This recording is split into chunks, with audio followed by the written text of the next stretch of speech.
At the central Kabul market today, stores were open and people were back on the streets. Or at least some people. It was impossible not to notice that women here seemed to have largely melted away. One store was doing better business than usual.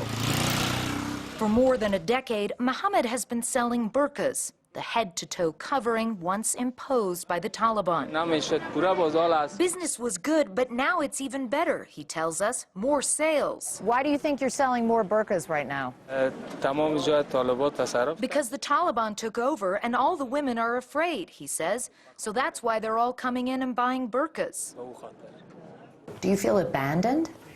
Yeah, exactly. In an apartment downtown, we saw that fear firsthand. Until last week, Fazila was working for the UN.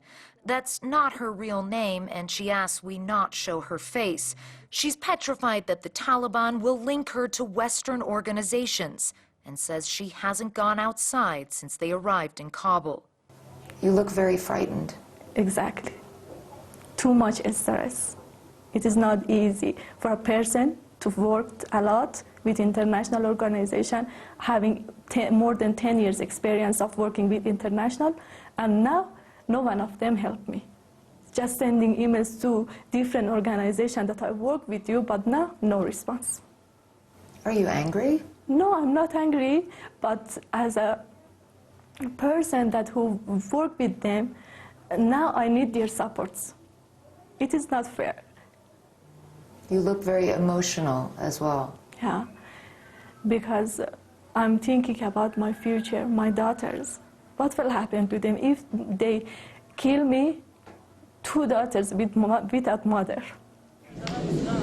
The Taliban says they have learned from history and that women's rights will be protected.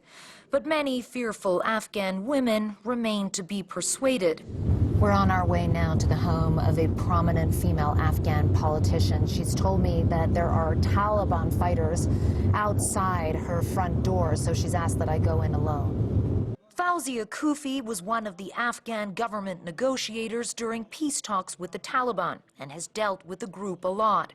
She says that promising change is not enough. They have to really prove it in the provinces across Afghanistan. They have to show it by example. It's very easy to issue statements, but people need to see that in practice.